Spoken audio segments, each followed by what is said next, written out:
What's good? What's good? It's the one, the only, but what do I know? Boxing coming back at y'all with another one, man. So we got Ryan Garcia. Ryan Garcia wanting to say things now, and I really hate when fighters do this, bro.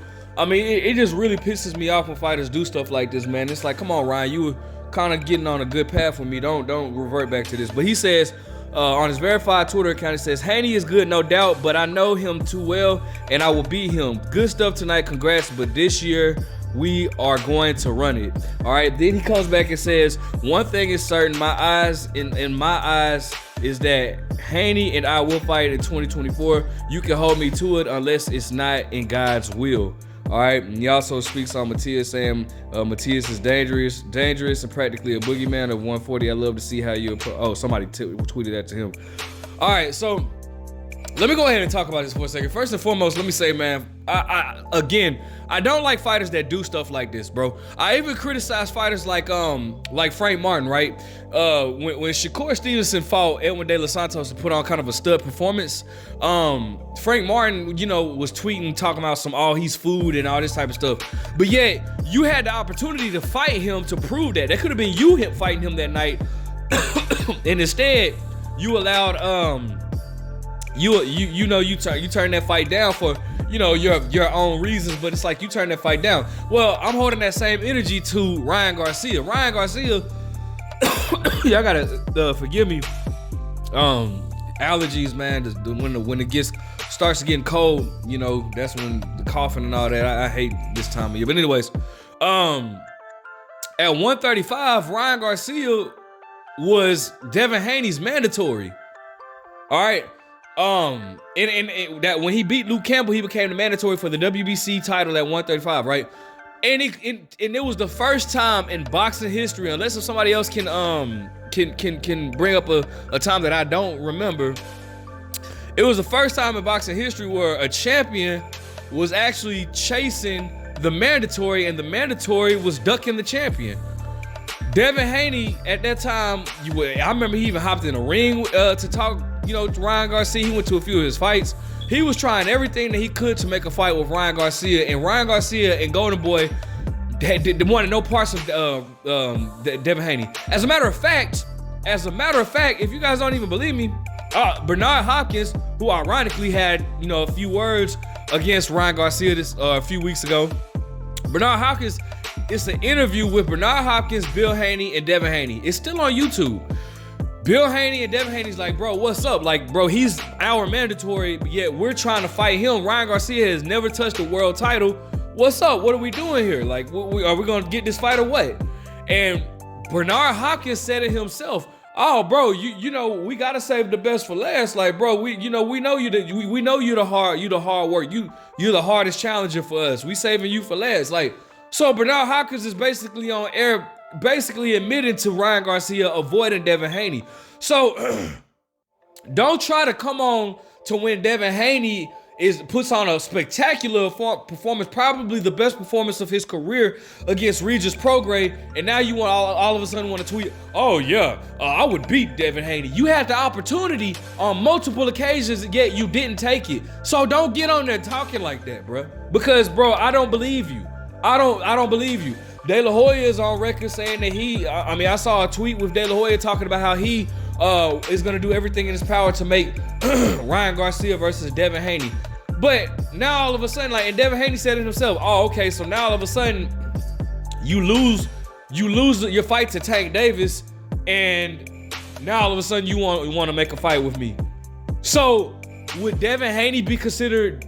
Would it be a duck if Devin Haney says, nah, I ain't giving you that work? Because, bro, I don't even feel like Devin Haney. I feel like at this point, and it's just me being honest, I understand why Devin Haney would want to do it financial-wise. I get it, and that's cool.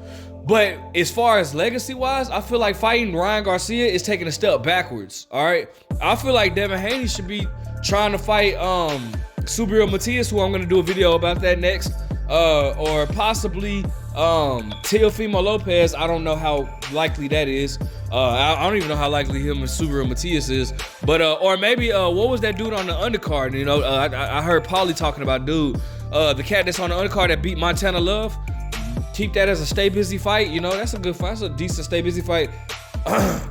Well, I could see actually that I would prefer him to fight Ryan Garcia over that guy. I'm just gonna be honest because I don't even remember the dude's name, but he's just now coming about.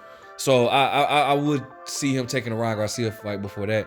But I'm just saying though, like, bro, you fighting Ryan Garcia to me is a step backwards. I mean, excuse me. Devin Haney has a great resume. Jorge Linares, who another fighter that was calling out Ryan Garcia that Ryan Garcia didn't want to fight.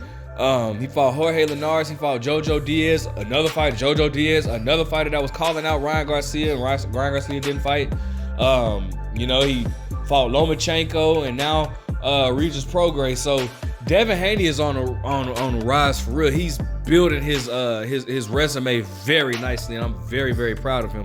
I just don't right now. And then obviously, Ryan Garcia didn't really look too stellar against. He didn't look too good against his last opponent. And so I just don't care to see Ryan Garcia fight Devin Haney. And I don't like when fighters like try to take the shine away from other fighters. Listen, Devin Haney, you need to focus on a lot right now. You need to focus on, for one, do not ever in your life do the great value shoulder roll that you put on when you fought, Oscar Duarte. Do not ever put on that great value shoulder roll that you did. Secondly, I mean, I just feel like, man, listen, Ryan Garcia, I would like to see him win a title. I know he called out, he was calling out Rolly, but Rolly stated like just recently in an interview with Ellie Setback that he's retired. Now, obviously, we don't believe that, but I don't think Rolly really cares to. Rolly's I don't even take Rolly serious as a legitimate name, but O'Hara Davis or whatever his name is will be fighting for the vacant WBA title. Should O'Hara win that, I feel like that is a winnable fight for Ryan Garcia. Maybe Ryan Garcia can fight him, win the WBA title, and him and Devin Haney can unify. I think that'll be really good, right? Ryan he needs to stay away from Teofimo. They were talking about they offered Teofimo $1.5 million, basically lowballing Teofimo because they really don't want no parts of Teofimo. Teofimo would do Ryan Garcia worse than anybody Ryan Garcia could possibly fight at 140, in my opinion. I definitely don't see De La Hoya putting him in there with Subriel Matias.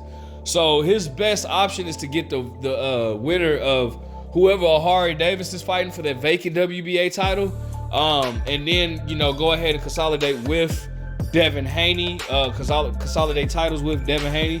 And make a unification bout. That's the way he should do it. But as of right now, he needs to be focusing on building himself up or whatnot. Because the way Devin Haney looked against Regis Prograis, bro, everybody talks about this one hook by Ryan Garcia, but bro, do you know that the type of style that Devin Haney has, it would be nothing for Devin Haney to take that one hook away. Like when you gotta have, in order to beat a fighter like Devin Haney, guys like Devin Haney, Andre Ward, Floyd Mayweather, guys like that, they take away what you do best. You have to have way more than just one thing in your arsenal to even compete against a guy like that. All right. So if you just don't think that Devin Haney's gonna rely on a freaking hook, not Devin Haney, I'm sorry. Ryan Garcia is gonna rely on his hook to beat Devin Haney, then bro, I'm sorry, bro, but that hook, he throws the hook at the same speed, same velocity. It would be nothing for Devin Haney to time that. It would be nothing, and then he leaves himself open, his chin exposed. Ryan Garcia, he leaves his chin exposed, to be countered. And a lot of people like to say Devin Haney doesn't have power, but I think he displays some level of power in his fight with Regis Prograis. Now, I don't know if he stops Ryan Garcia. I'm not going to go that far and say he stops Ryan Garcia, but I am going to say he beats Ryan Garcia, and comfortably, because Ryan Garcia doesn't even have as much in his velocity as Regis Prograis. Now, Ryan Garcia is a lot faster than Regis Prograis, yes, but Ryan Garcia throws the same speed with every go watch his fight. He throws the same speed at the same velocity, like the same. So I don't see Devin Haney having a hard time timing Ryan Garcia. And Ryan Garcia is also flat-foot. He was trying to do movement, but that's not. He was trying to do movement with Oscar Duarte, but you can tell that that's not even in his arsenal. You know what I'm saying? Like, the movement that he was trying to do it, or the movement that he was doing with Oscar Duarte, like, it just, he's not elusive enough. It's like he was trying to force himself to try to look that way, and it just wasn't really fitting him. You know what I'm saying? So, while, I mean, you know, he got the victory. That's what's most important. I just don't see, I don't see him having that type of success against any top fighter. Not even just Devin Haney, against any top fighter, right? So, with that being said, I mean, listen, Ryan Garcia has a lot of showing to do. I mean, and granted, don't get it twisted. I give him full credit for going the extra mile to make the fight with Tank Davis. Don't give you all credit for that, but it's like, bro, at the same time, like, you know, this man Devin Haney's been calling you out for years, and now all of a sudden you're saying that you're ready after he puts on the best performance of his career, all right? I gotta see it to believe it. Let me know what you guys think. Make sure you guys like, comment, subscribe. Do you think Ryan Garcia will fight Devin Haney next? Who would you pick to win? But what do I know?